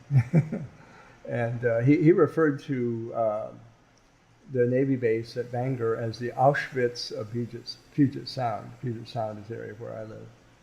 because potentially, I mean, one nuclear sub, one Trident class sub, I forget how many, I used to know all the statistics, would be enough to wipe out just one. We have a fleet of them, but one sub alone would be enough to knock out every viable military target in Russia. But of course, it's suicide because, you know, the sad thing is the military will tell you there's never been a weapon we've made that hasn't been used. Not one. We've used them all. Or if there are new ones, just give it time. But I think that's where we have to learn a new way. I know that seems overwhelming and nightmarish because we don't want to even think about it. But, you know, all the more reason for us to try to you know, I think we begin with a whole crop of young people that are raised from grade school about conflict resolution, peaceful procedures, ways that of nonviolence, to be able to have a process for human interaction that doesn't have to end badly or with violence. And I think we have to raise that crop and hopefully not see them sold out as sycophants to major international corporations, and that they maintain their integrity. There's a few people like that now. I think, of course, one is in Texas. Congressman Tallarico is someone that I greatly admire, and he is one of those types of people that we need a whole generation of people like him.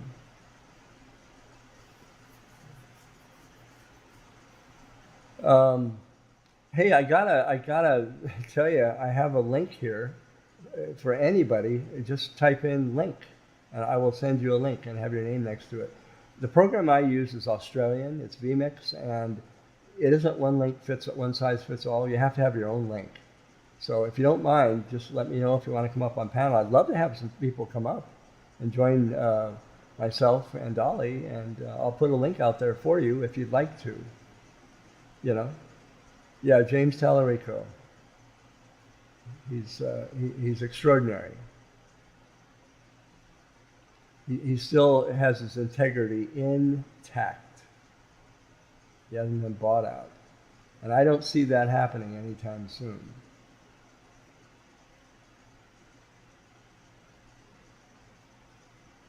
So if anybody want to jump up on panel, I mean, don't be shy. I mean, you know, I know you're not afraid of me, but Dolly's here. I could ask Dolly to kind of tone it down. I am scary. Yes. You are. You are. I am. It's frightening. And I will interrupt you. No, you don't. You're wonderful. Oh. You know, let me put it this way. Dolly, you're fabulous. You're amazing. You're wonderful. You're tremendous. And not only that, you're okay. How's that for a... Well, that was pretty good. That was pretty good. Do you think they bought that? I don't know. Probably not. Not anybody who knows me anyway. Well, Pebbles would have bought it. Pebbles, yeah, that's right. That's right. She would have bought it. Pebbles is like Mikey. Remember the Mikey commercial, the Life cereal? Oh, yeah. Oh, we've never tried Life cereal. Hey, Mikey, come here. Mikey, he eats everything. Mikey, come here.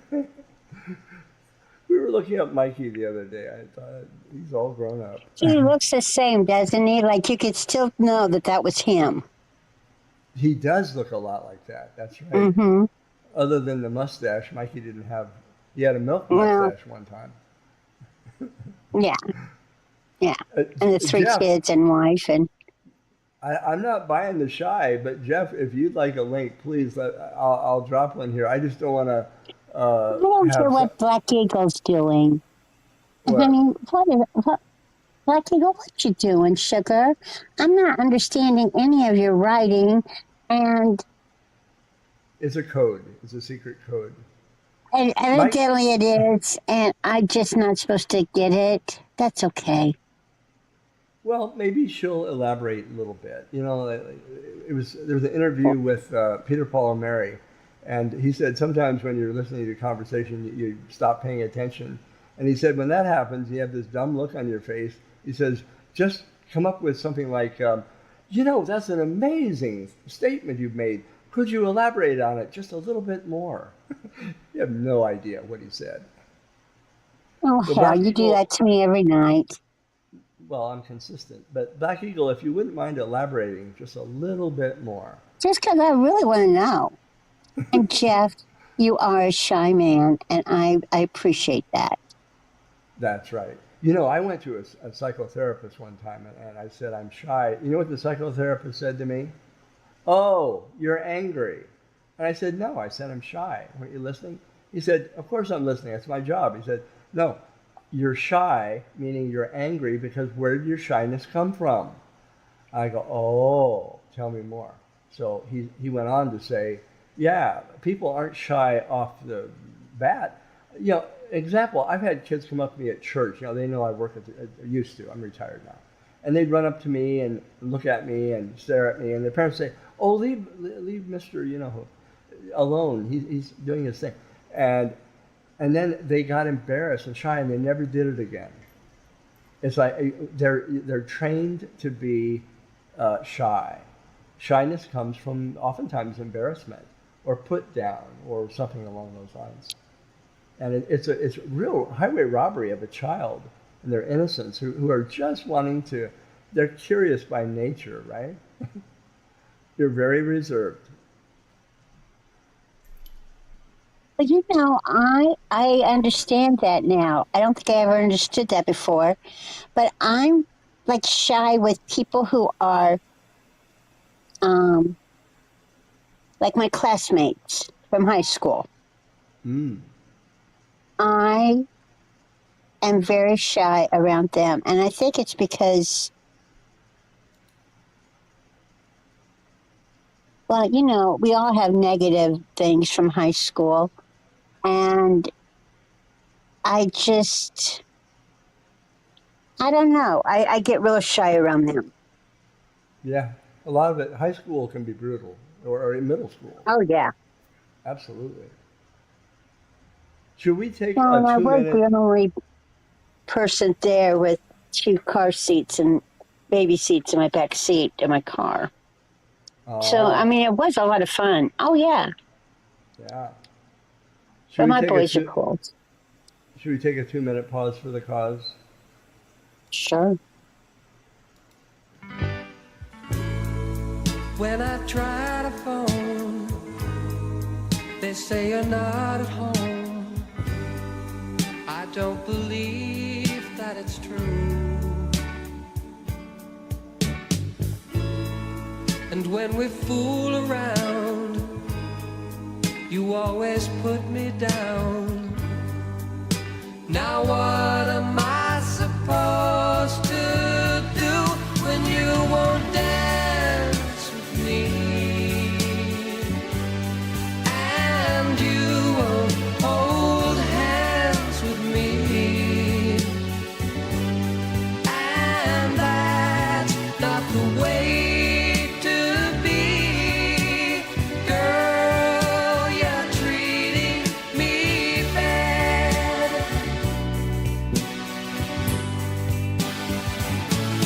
So why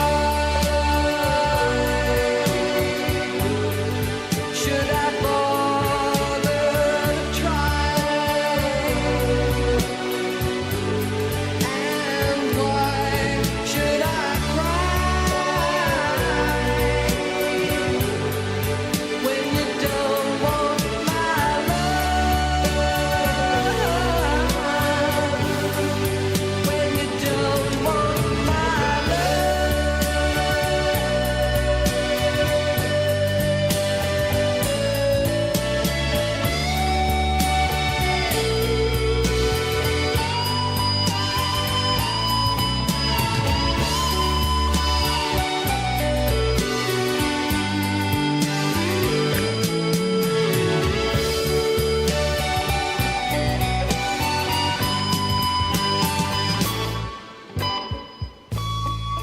I used to walk you home, now I walk alone, and it seems that you don't care.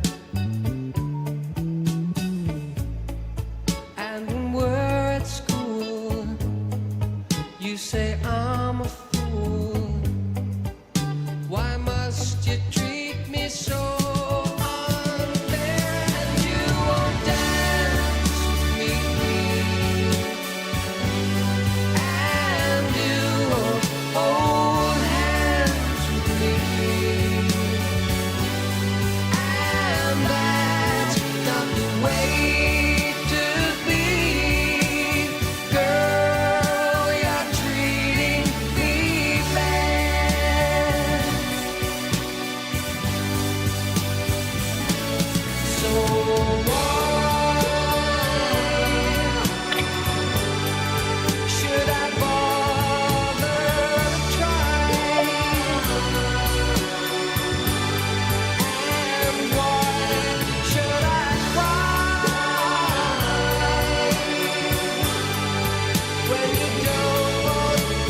Okay. April Wine. Yeah, they had some big hits, man. There's some good talent up there in Canada. That was a few years ago, but yeah, an oldie but a goodie. So we're talking about love, and these are kind of that type of music, I would say. Um, Again, if anybody does want to jump up on panel, I have a link ready to drop if you're interested. Dolly, you still there?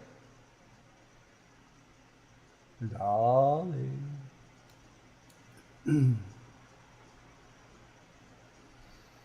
Hmm.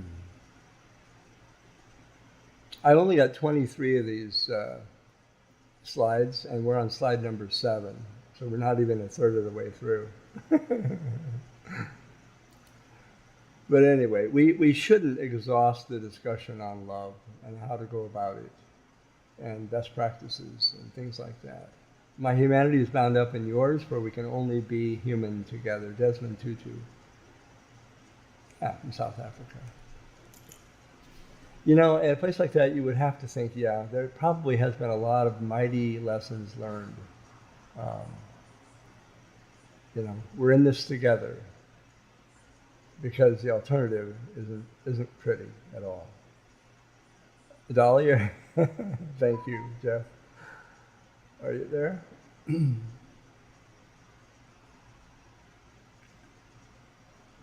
Let's see.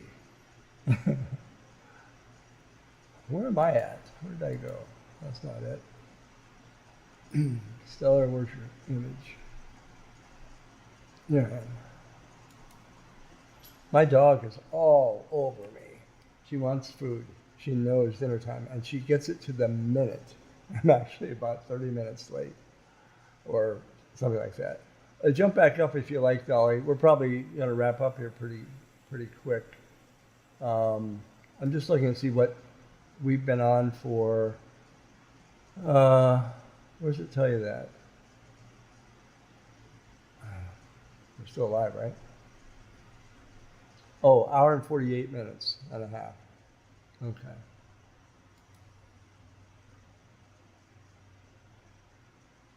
Back in the old day when I was actually a younger person, if you can imagine, I did some 5 and 6 hour streams. They were pretty rare, but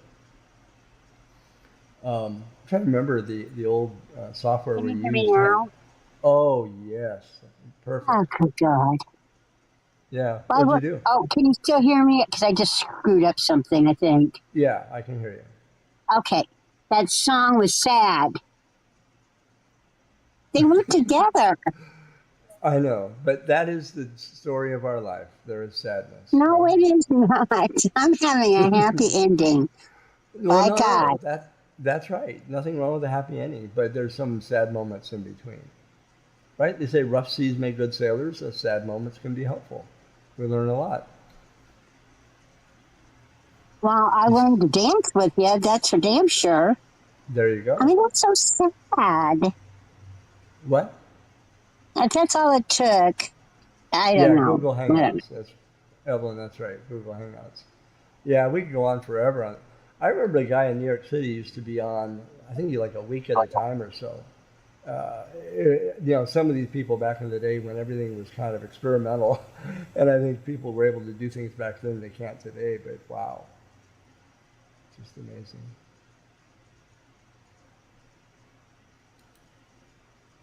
Where there is love, there is no impression, Albert Einstein. Imposition, sorry.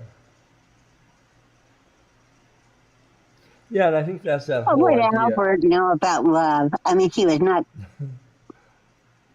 was a brilliant Well, man. he loved his work, He loved his work. right? And his work had to do with humanity, so one could say he loved humanity. One could. You're a dork. Look, I'm trying to make some sense over here. It But was a the good I, try, babe. It was a good effort. I should have busted your balls over that one. there's I only a can't couple. believe I just said balls. No, listen. There's only a couple of people in the world that understand Albert Einstein. Me? I just happen not to be one of them. But Oh, I dated him no, back in the 80s. you dated him. Yeah. Hmm. I think I knew his grandparents. I think I was in school with his grandparents. But, he's trying to tell us there that love, that there's no imposition, meaning it's all free. There's no arm twisting, right?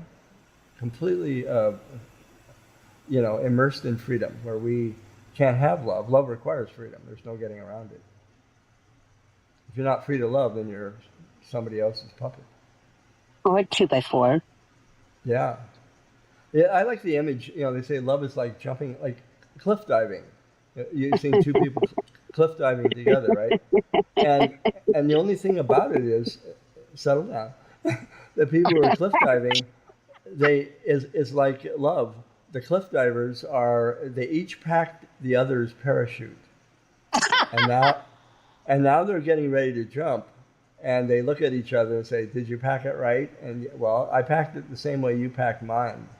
So that's love when you trust. Yeah, because So neither love. one jumps. No, they both jump, but the reality is, love is a jump into faith confidently.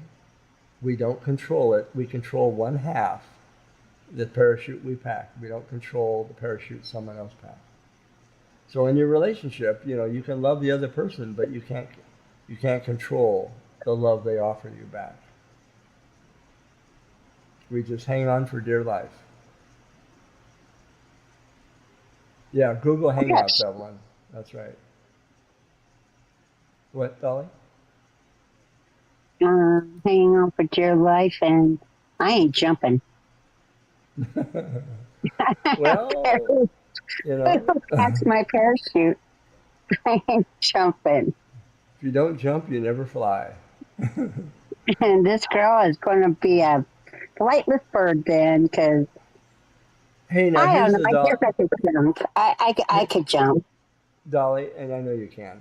Here's your namesake. This is the Dalai Lama, who Okay. said, "This is my simple religion. There's no need for temples, no need for complicated philosophy. Our own brain, our own heart is our temple. The philosophy is kindness. Hmm. His religion is kindness." Isn't that beautiful? That's very beautiful. There are people who would like to impose their dogma on you. There are people who would like to tell you, you're going to hell without a handbasket. That's what's in store for you, and your behavior is, and that's their determination. Well, that's their dogma. Kindness. I don't detect a lot of kindness in people who have a condemning nature, judgmental behavior. Next, yin and yang. Okay, we'll move on from that. That's graduate work. Greater love has no one than this, to lay down their life for their friends. Yeah, and how about laying down your life for your enemies? Love your enemies. Do good to those who hate you. Bless those who curse you. You think you can do that? No. That's a Yes, that's a tough I one. want to, but I don't. If someone's mean to me, is that what you're saying? If someone's mean to me, that I kill them with kindness? Is that what you're saying? You have a better chance of changing their mean spiritedness with love than you do with something else.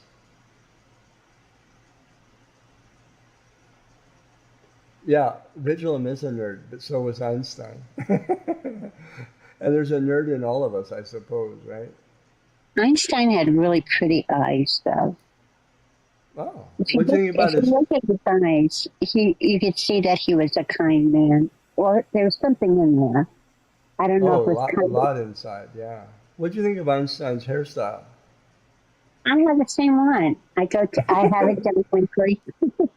I just Einstein's hair was a bit more curly than yours. okay, but that's just because straighten it now. But if I go to bed with it wet, it'll look more like his. Okay. There's another quote by the Dalai Lama. I'll tell you what, we're almost 2 hours and people are dropping like flies, which means somebody else has gone live. And you got to share the platform. So, Dolly, is there anything you'd like to say before we conclude with a brand new closing song? I'm so glad everybody came tonight. It was really great seeing you all.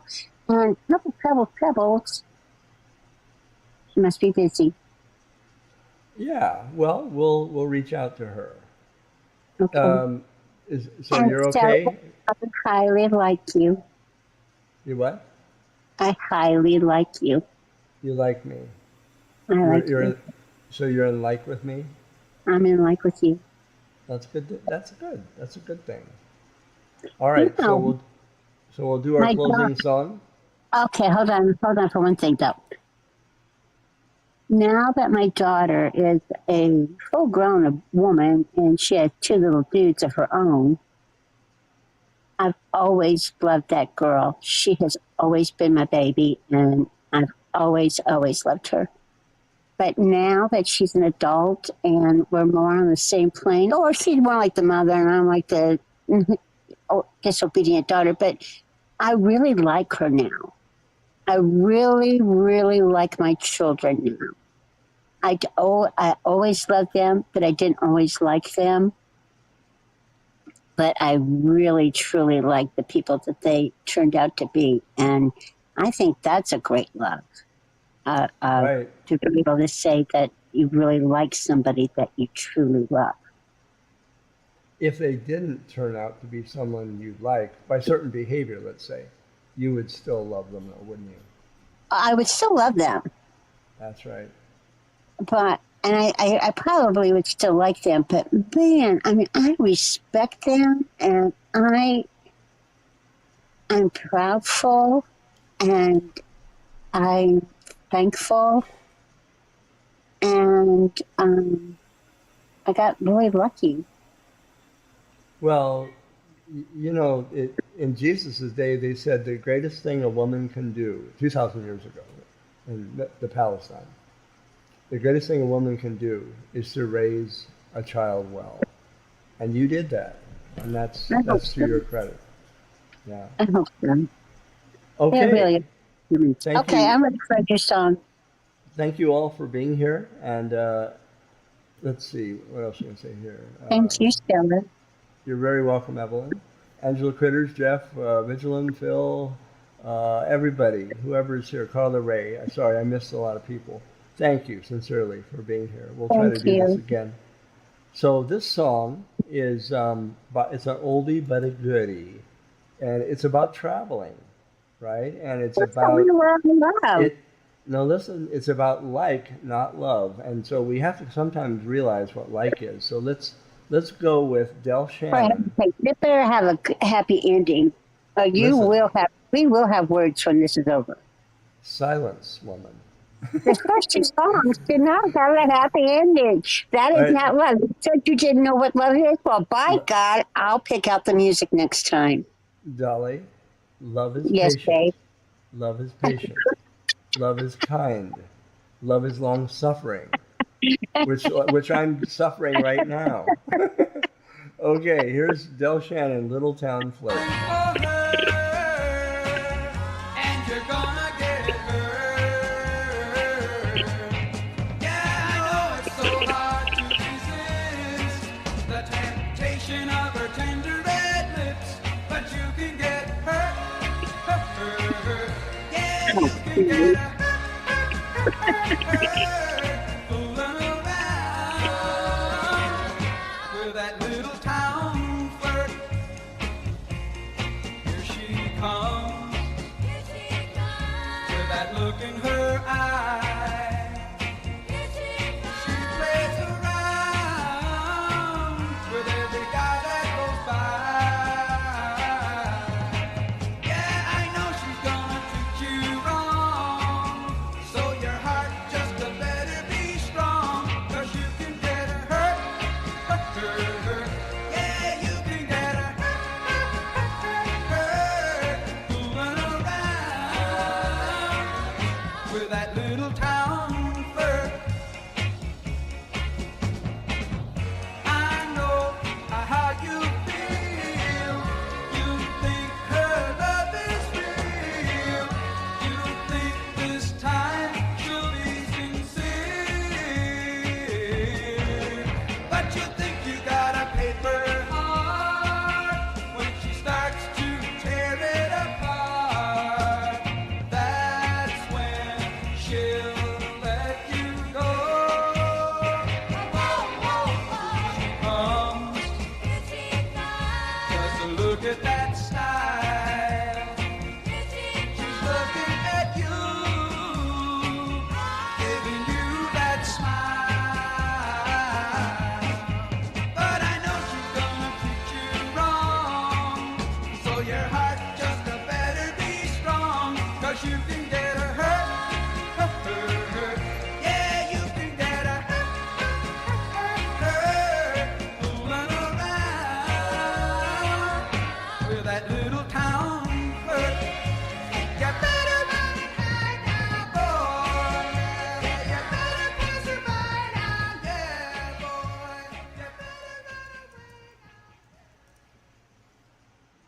Thank you all for being here.